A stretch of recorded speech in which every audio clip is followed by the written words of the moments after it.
लोकसभा चुनाव से पहले धामी सरकार ने किया बड़ा फैसला। उत्तराखंड की वन पंचायतों को मजबूत और स्वावलंबी बनाने के लिए धामी कैबिनेट ने वन पंचायत संशोधन नियमावली पर लगाई मुहर। विभाग का सीधा दखल होगा समाप्त, वित्तीय प्रबंधन के मिले अधिकार।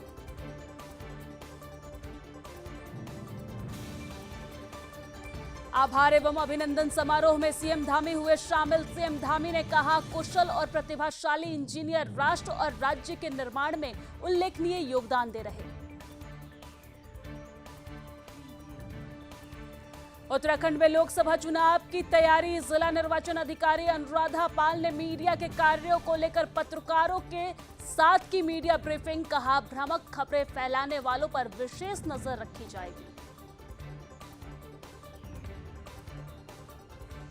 देवभूमि में बीजेपी की बढ़ रही लोकप्रियता। बीजेपी की लोकप्रियता से प्रभावित होकर कई लोगों ने थामा बीजेपी का दामन। नवनियुक्त कार्यकर्ताओं को दिलाई गई बीजेपी की सदस्यता।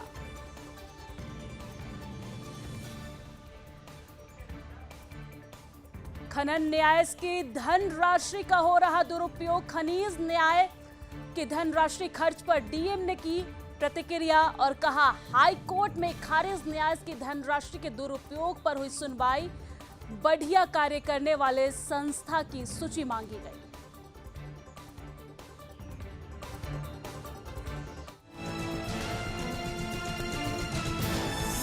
आप देख रहे हैं सुदर्शन न्यूज।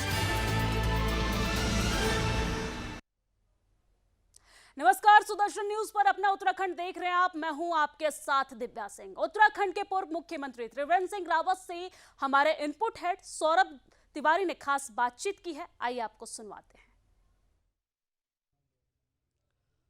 प्रधानमंत्री नरेंद्र मोदी ने एक बार भरोसा किया है त्रिवेंद्र सिंह रावत को हरिद्वार सीट से चुनाव लड़ेंगे। पहले तो बहुत बहुत शुभकामनाएं आपको। धन्यवाद बहुत बहुत। बीजेपी के शीर्ष नेतृत्व ने आप पर भरोसा किया, हरिद्वार जैसी सीट पर आपको चुनाव लड़ाने का फैसला कर लिया, कैसे देखते हैं? नहीं, पहले तो मैं माननीय प्रधानमंत्री जी का और अपने राष्ट्राध्यक्ष जी का बहुत बहुत धन्यवाद करूंगा कि उन्होंने हरिद्वार जैसी जो प्रेस्टिजियस सीट है और धार्मिक दृष्टि जिसका अपना एक बहुत ही महत्व है, क्योंकि जब भी हम चार धाम यात्रा करते हैं तो ये मान्यता है कि हरिद्वार से स्नान करने के बाद, गंगा स्नान के बाद ही चार धाम की यात्रा पे निकलना चाहिए और वो एक मोक्षदायी नगरी के रूप में उसकी एक महत्व है हमारे शास्त्रों में और हमारी परंपराओं में।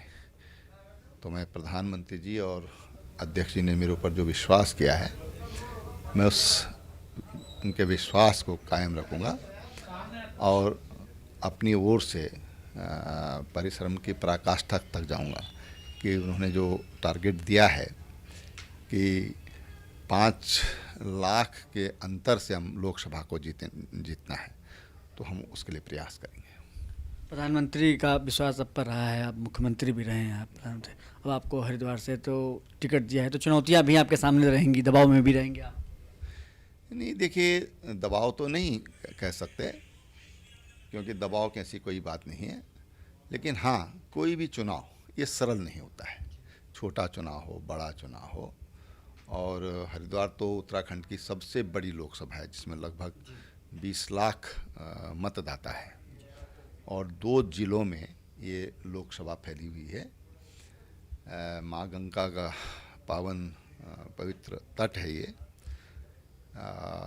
लेकिन मुझे पूरा विश्वास है हमारी जो कार्यकर्ताओं की टीम है और बूथ स्तर पर हमारी जो पार्टी की टीम है वो वहाँ पर काम करने के लिए खड़ी है और लगातार काम हो रहे हैं। कार्यालय खोल दिए गए हैं, जो लोकसभा का कार्यालय है, विधानसभाओं के कार्यालय कुछ खुल गए हैं, कुछ 1-2 दिन में खुल जाएंगे।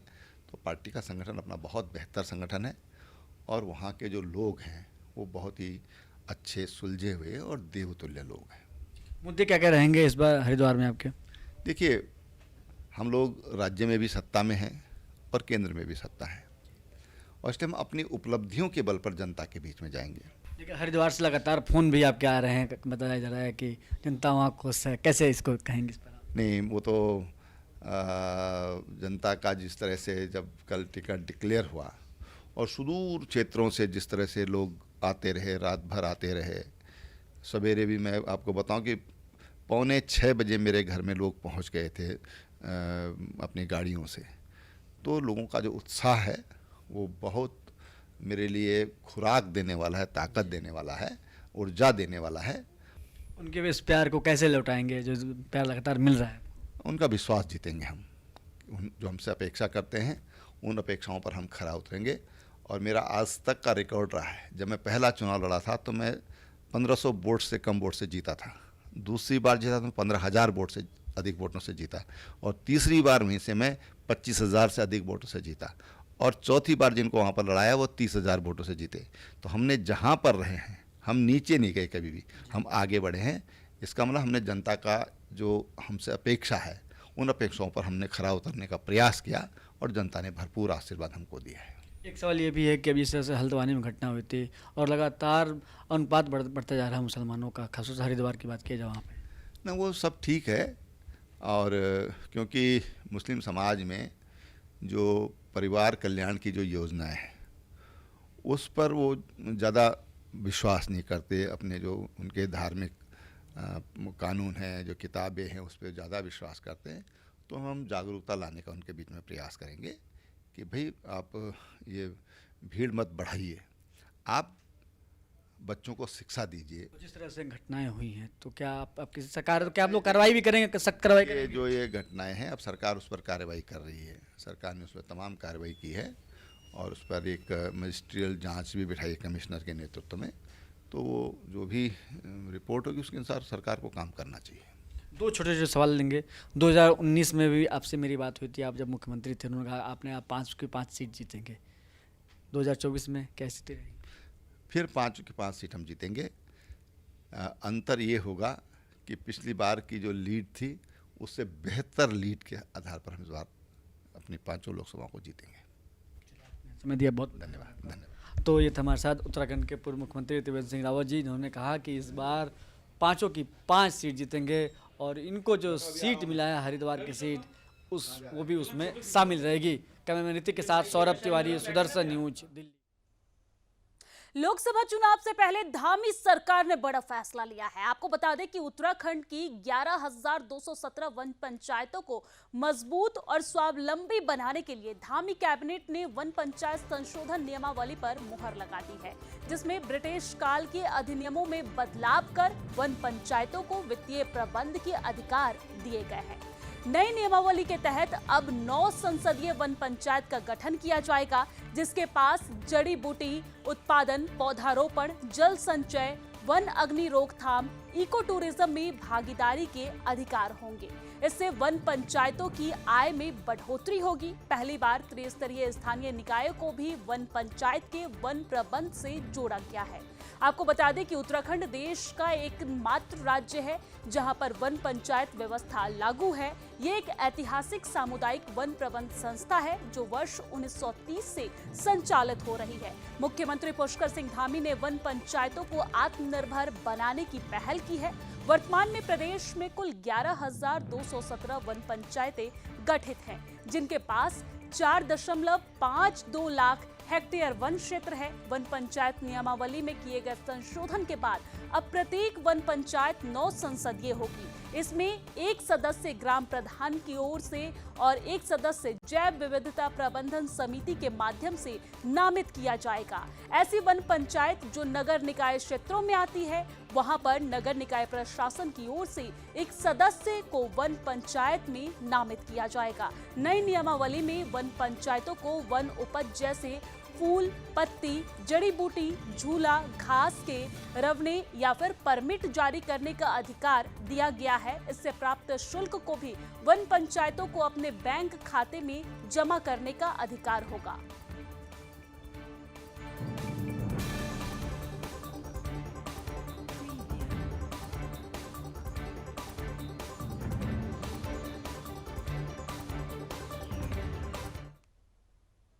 उत्तराखंड के सीएम पुष्कर सिंह धामी ने गुरुवार के मुख्य सेवक सदन मुख्यमंत्री आवास देहरादून में उत्तराखंड डिप्लोमा इंजीनियर्स महासंघ की तरफ से आयोजित आभार और अभिनंदन समारोह कार्यक्रम में प्रतिभाग किया है।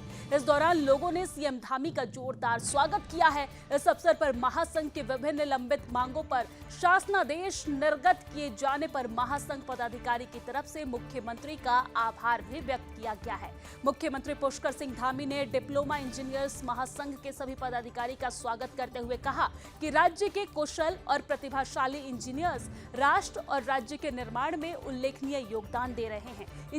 इंजीनियर हमारे राज्य की प्रगति का मुख्य स्तंभ है। उन्होंने कहा कि राज्य सरकार प्रधानमंत्री नरेंद्र मोदी के कथन अनुसार 21वीं सदी का तीसरी दशक उत्तराखंड का बनाने पर निरंतर कार्य कर रही है। मुख्यमंत्री ने कहा कि राज्य के अंतर्गत बनने वाले बुनियादी ढांचे, विभिन्न विकास योजनाओं, सरकारी भवनों हमारे प्रदेश में विकास को सुनिश्चित करता है। ऐसे में इन बुनियादी ढांचों, निर्माण कार्यों की गुणवत्ता से कोई समझौता नहीं होना चाहिए।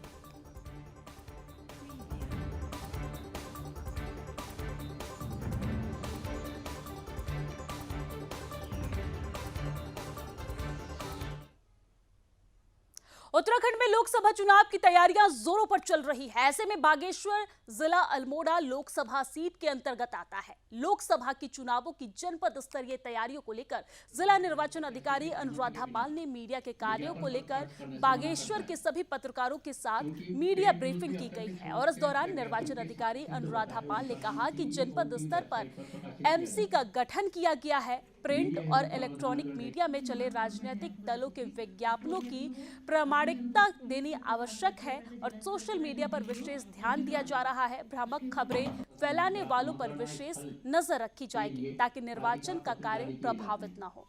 लोगों का सवाल है तो आप लोग सवाल पूछ लीजिएगा। ये हमने जो मीडिया ब्रीफिंग है एमसी को लेकर, media certification and monitoring committee को लेकर, उसके लिए भी प्रेस वार्ता ये आज आयोजित करी है। और जो सर्टेन प्रोविजन हमारे मॉडल कोड ऑफ कंडक्ट के होते हैं उसको बताने के लिए भी हमने आज मीटिंग करी है। तो वो जो जितने भी हमारे जो भी SOPs हमारी इलेक्शन कमीशन ऑफ इंडिया ने जारी करी है उसका एक प्रिंट कॉपी और एक उनका जो भी PPT है सरल, उसमें मैं पूरे मीडिया बंधुओं को अपने शेयर कर दूंगी। आप लोग भी उसका एक बार संज्ञान ले लें। और media certification and monitoring committee जो भी हमारी 3 लेवल पर काम करती है वो हमारी एक्टिव है। हमारा कंट्रोल रूम पूरी तरह से एक्टिव है, आप वहाँ से भी जानकारी ले सकते हैं। सोशल मीडिया को हम हैंडल करने के लिए पहली बात तो ये, कोई भी न्यूज़ है वो ऑथेंटिकेट होनी चाहिए, वेरीफाइड होनी चाहिए। अगर वो न्यूज़ सही है, ऑथेंटिकेट है तो हम उसको और प्रचार प्रसार करेंगे। लेकिन अगर कोई भी फेक न्यूज़ है, अनवेरीफाइड है, जिससे हमारा फ्री एंड फेयर इलेक्शन प्रभावित हो सकता है, जिससे कोई भी न्यूसेंस या र्यूमर क्रिएट हो सकता है, उसको हमें तुरंत काउंटर करना बहुत ज़रूरी है। तो हम करेंगे कि उसका रेजिलियंस टाइम बिल्कुल कम से कम हो ताकि वो वायरल होने से बचे। जैसे ही हमारे पास न्यूज़ आती है तो हम उसका काउंटर तुरंत करेंगे। अगर वो उनकी न्यूज़ ठीक है, अच्छी है, तो उसको हम प्रसारित करेंगे। अगर उनकी न्यूज़ फेक है और कोई भी तरह का हमारा र्यूमर फैलाती है तो हम उसको काउंटर तत्काल करेंगे। इसमें जिस तरीके से बताया गया है, थोड़ा रेफरेंस ले लेते हैं इसका। 171H चुनाव लड़ रहे प्रत्याशी की अनुमति के बिना विज्ञापन पर खर्च। देवभूमि में बीजेपी की लोकप्रियता बढ़ रही है। ऐसे में बीजेपी की लोकप्रियता से प्रभावित होकर लोकसभा चुनाव से पहले लोग बीजेपी का दामन थाम रहे हैं। और इसी कड़ी में खटीमा में बीजेपी की लोकप्रियता से प्रभावित होकर सिख समाज और कुछ स्थानीय लोगों ने बीजेपी का दामन थामा है। इस दौरान सभी को बीजेपी की सदस्यता दिलाई गई है। इस दौरान नवनियुक्त बीजेपी कार्यकर्ताओं ने मोदी जी जिंदाबाद और धामी सरकार के नारे लगाए हैं। और अब की बार 400 पार का नारा भी इस दौरान लगाया गया है। और अब की बार मोदी सरकार के लिए अपनी हामी भरी है सभी ने। इस मौके पर बीजेपी के तमाम दिग्गज भी शामिल रहे।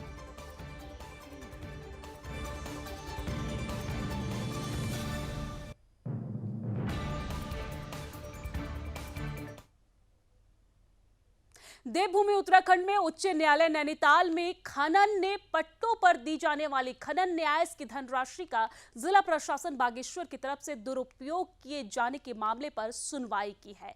और हाईकोर्ट नैनीताल में खनिज न्यास की धनराशि के दुरुपयोग पर हुई सुनवाई पर बागेश्वर के जिलाधिकारी अनुराधा पाल ने अपनी प्रतिक्रिया दी है।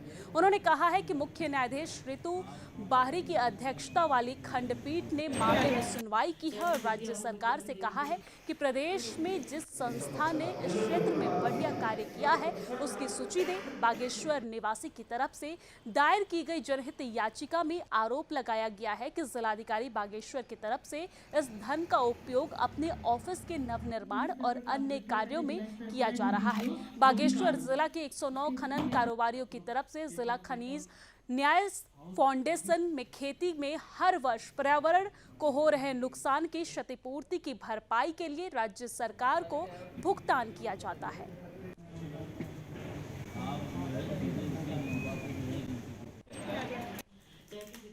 देखिए, मेरे संज्ञान में नहीं आया। जिसने भी हाई कोर्ट में जो भी PIL डाली है, 2-3 मुद्दों पर उन्होंने डाली होगी। खनन न्यास में किन किन एरिया में पैसा दिया गया है और एक जो प्रशासनिक निधि है खनिज न्यास की, उसको लेकर क्वेश्चन उठाया। खनिज न्यास की जो प्रशासनिक निधि है वो प्योरली प्रशासनिक वर्क में, चाहे वो मीटिंग हॉल क्रिएट करने में हो, चेयर्स खरीदने में हो, कंप्यूटर खरीदने में हो, डेटा एंट्री ऑपरेटर रखने में हो, ये उनमें खर्च की जा सकती है। वो एज पर द गाइडलाइंस है, कोई भी आके उसे चेक कर सकता है। हम हाई कोर्ट में अपना जवाब देंगे। 3 स्तर पर काम करती है। पहले जिला स्तर पर है जो DO ऑब्लिक RO, उसके पत्र पेपर हाउस जो भी मसूरी जॉर्ज एवरेस्ट से संचालित हेली सेवा कंपनी को Mussoorie George Everest wild life sanctuary और विनोग हेली के ऊपर से हेली सेवा को संचालित करने को लेकर वन विभाग से किसी प्रकार की अनुमति नहीं दी है, जिसका खुलासा RTI के माध्यम से प्राप्त जानकारी में हुआ है। वहीं वन विभाग की तरफ से विनोग हिल और वाइल्ड लाइफ सेंचुरी के ऊपर से संचालित की जा रही हेली सेवक कंपनी के खिलाफ संबंधित धाराओं में केस भी दर्ज किया गया है। मसूरी वन विभाग के DFO वैभव कुमार ने बताया है कि उनकी संज्ञान में आया है कि जॉर्ज एवरेस्ट में हेली कंपनी की तरफ से बिना वन विभाग की अनुमति के Mussoorie George Everest wild life sanctuary और विनोग हिल से ऊपर से हेलीकॉप्टर उड़ाया जा रहा है, जिसको लेकर उन्होंने अपने अधिकारियों से जांच कराई है, जिसमें स्पष्ट हुआ है कि हेली सेवा कंपनी नियमों को ताक पर रखकर Mussoorie George Everest wild life sanctuary और विनोग हिल से ऊपर संचालित की जा रही है, जिसको लेकर वन क्षेत्र अधिकारी की तरफ से वाइल्ड लाइफ एक्ट से संबंधित कंपनी के खिलाफ मुकदमा दर्ज भी किया गया है। उन्होंने कहा है कि संबंधित कंपनी को वन विभाग की तरफ से नोटिस दिया गया है। वहीं मसूरी में संचालित हेलीकॉप्टर की डिटेल्स भी मांगी गई है और ये भी बताया गया है कि अगर वाइल्ड लाइफ सेंचुरी और विनोग हिल के ऊपर से हेलीकॉप्टर का संचालन नियमित रूप से करना है तो उसके लिए उनको chief wild life warden Bharat सरकार की अनुमति लेनी होगी।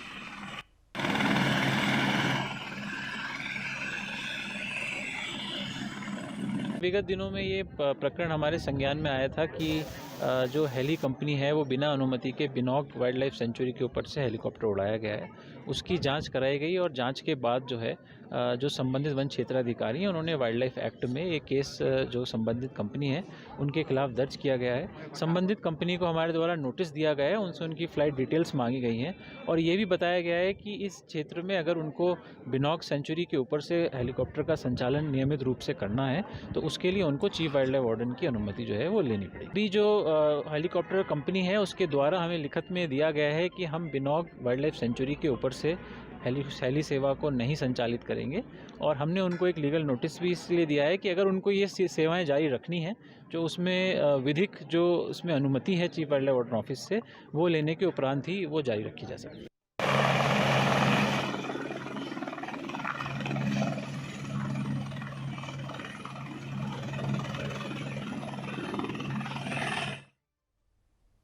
देवभूमि उत्तराखंड के खटीमा विकासखंड में कार्यरत सभी आंगनबाड़ी कार्यकर्त्रियों और सेविकाओं ने गुरुवार के दिन उप जिलाधिकारी को ज्ञापन सौंपकर BLO का कार्य करने से असमर्थता जताई है। सौंपे गए ज्ञापन में आंगनबाड़ी कार्यकर्तियों और सेविकाओं की तरफ से कहा गया है कि उनके पास से विभागीय कार्य का पूर्व से ही अधिक दबाव है, साथ ही उनके द्वारा लंबे समय से सरकार से वेतन वृद्धि और राज्य कर्मी घोषित किए जाने की मांग की जा रही है, जिस पर कोई सुनवाई नहीं हो रही है। ऐसे में वो चुनाव आयोग की ड्यूटी का अतिरिक्त कार्य नहीं कर सकती है। साथ ही उन्होंने उप जिलाधिकारी को ज्ञापन सौंपकर अपनी स्थिति साफ कर दी है। वहीं उप जिलाधिकारी रविंद्र सिंह बिष्ट ने आंगनबाड़ी सेविकाओं की मांग के ज्ञापन को उचित माध्यम से शासन तक पहुंचाने की बात भी कही है और इसमें उचित माध्यम से वहां तक पहुंच जाएगी आपकी बात। ठीक है, धन्यवाद। आप चुनाव आयोग की ड्यूटी के संबंध में ज्ञापन देने आए हैं और हम चाहते हैं कि हम सभी आंगनबाड़ी वर्करें आज रिजाइन दे रहे हैं कि हम बीएलओ की ड्यूटी निर्वाचन आयोग में नहीं करेंगे। हमारी मांगे तो शासन से एक महीने से चल रही हैं कि हम लोगों को राज्य कर्मचारी घोषित करें। अगर राज्य कर्मचारी घोषित नहीं कर पा रहे हैं तो पर डे का 600 रुपये मानदेय दें, जिससे हमारी आजीविका चल सके। अगर सरकारी कर्मचारी नहीं घोषित कर सकते हैं तो हमारी आजीविका ही हमें दे दें, कम से कम 18,000 हमारा मानदेय कर दें। हमारी आंगनबाड़ी कार्यकर्ती यहाँ पर आई थी। पूर्व में इनके द्वारा कुछ ज्ञापन दिए गए थे माननीय मुख्यमंत्री जी को, जो हमने उचित माध्यम से पहुँचा दिए थे। और पुनः इनके द्वारा कहा जा रहा है कि इनको जो मानदेय दिया जा रहा है उसमें वो काफ़ी कम है, उसको बढ़ाया जाए। देखिए, शासन स्तर का मामला है, हम उचित माध्यम से इसको माननीय मुख्यमंत्री जी को पहुँचा देंगे। और फिलहाल इनसे हमने अनुरोध किया गया क्योंकि इलेक्शन अब बिल्कुल नज़दीक है, 3-4 दिन में हमारी आचार संहिता लागू हो जाएगी, तो ये हमारा सहयोग कर देंगे जिसमें वो राजी।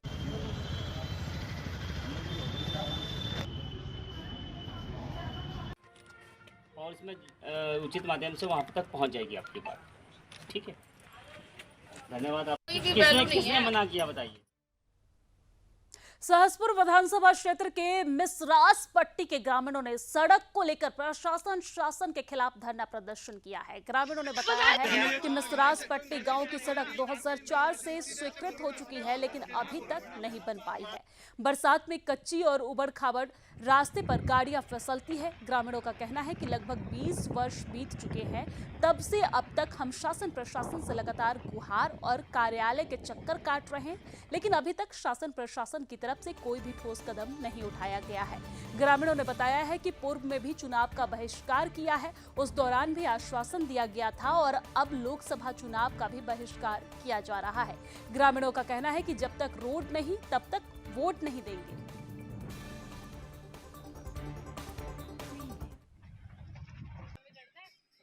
सर, क्या नाम है आपका और क्या मामला है जिसको लेकर आज जो है आप? भाई साहब, मेरा नाम गजेंद्र सिंह पंवार है। मामला तो आपको पता ही है, आप पहले भी आप आ चुके हैं यहाँ पे। ये मिसरास पट्टी में जो सड़क की जो हमारी समस्या है, उस विषय में जो हमारा धरना प्रदर्शन या विरोध जो हमारा शासन प्रशासन के खिलाफ चल रहा है, उस विषय में आज जनता और ज्यादा आक्रोशित है।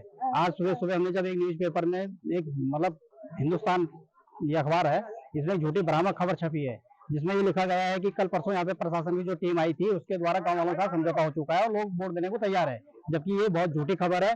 हम आपके माध्यम से उस अखबार वाले को, जिसने भी खबर छापी है, उसको बताना चाहते हैं कि ऐसी भ्रामक और ऐसे बेवजह की खबरें ना छापा करें, जिससे कि लोगों में और ज्यादा मतलब गुस्सा आक्रोशित हो। हमारी आपके माध्यम से जनता शासन प्रशासन से यही मांग है कि वो हमारी जो समस्या है उस पर तुरंत जो भी है कार्रवाई करें। वो कह रहे थे रोड नहीं तो वोट नहीं, क्या मामला है ये? भाई साहब, 2004 से स्वीकृत रोड, आप 2024 आज 20 साल हो गए, तो 20 साल से हम लोग शासन प्रशासन के मतलब आगे पीछे घूमते हुए जा रहे हैं। अब तक कोई रोड की जो समस्या है उसमें कोई भी सुनवाई नहीं हो रही है हम लोगों की। तो हमने 19 में बहिष्कार किया था, उसके बाद विधायक जी के कहने पे हम लोग मान गए थे कि चलो पंचायत का इससे विधानसभा चुनाव का बहिष्कार नहीं करेंगे। उसके बाद अब फिर क्या हुआ, 5 साल में कुछ भी नहीं हुआ। अब आगे हम सभी जनता ने निर्णय लिया है कि आने वाले जो पंचायत के चुनाव है और इसके बाद जो विधानसभा चुनाव है उनका भी बहिष्कार किया जाएगा।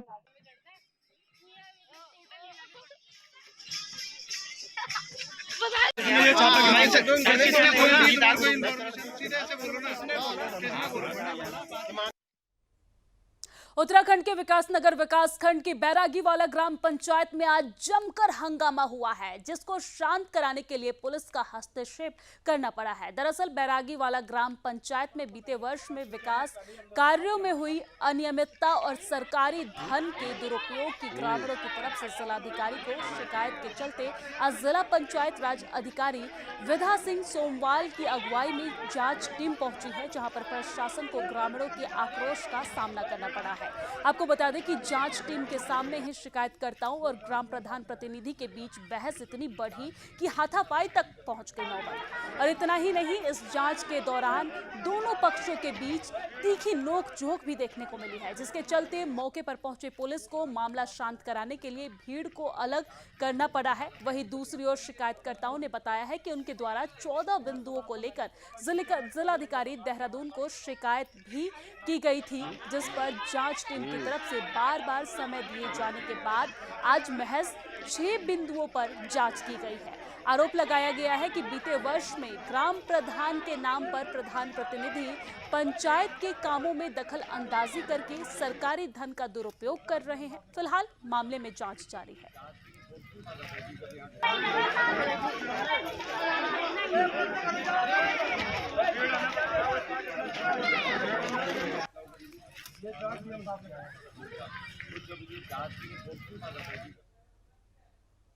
देवभूमि उत्तराखंड में लोकसभा चुनाव की तैयारियां जोरों पर चल रही है। ऐसे में उत्तराखंड के मुख्यमंत्री पुष्कर सिंह धामी गोपेश्वर पहुंचे हैं, जहां पर मुख्यमंत्री पुष्कर सिंह धामी ने यहां नगर में जोरदार रोड शो किया है। रोड शो में भारी संख्या में लोग शामिल हुए हैं। इस दौरान लाभार्थी सम्मान समारोह में सीएम धामी शामिल हुए हैं, जहां पर सीएम धामी का भव्य स्वागत किया गया है। गोपेश्वर में आयोजित लाभार्थी सम्मान समारोह में सम्मिलित होकर सीएम ने 229.3 करोड़ रुपए की लागत की विभिन्न परियोजनाओं का लोकार्पण एवं शिलान्यास किया है। इस अवसर पर लाभार्थियों को पीएम आवास योजना के तहत आवास की चाबी, महालक्ष्मी किट एवं विभिन्न योजनाओं के तहत चेक भी प्रदान किए गए हैं। सीएम पुष्कर सिंह धामी ने कहा कि प्रधानमंत्री नरेंद्र मोदी के नेतृत्व में उत्तराखंड अग्रणी राज्य बन रहा है। विदेशों में भी भारत को सम्मान की दृष्टि से देखा जा रहा है। हमारी सरकार दिन रात काम कर रही है। साथ ही सीएम धामी ने कहा कि समाज के अंतिम छोर पर रहने वालों को योजनाओं का लाभ पहुंचाया जा रहा है। हमने सीमाओं की सुरक्षा मजबूत की है, सेना को आधुनिक बनाया है और अगले 5 सालों तक भी बीपीएल के लिए निःशुल्क खाद्यान्न मिलेंगे।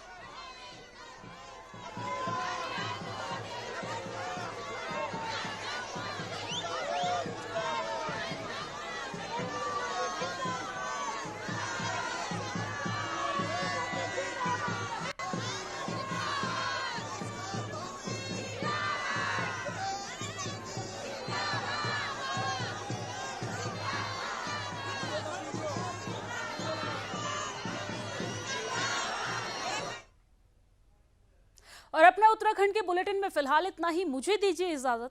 जय हिंद।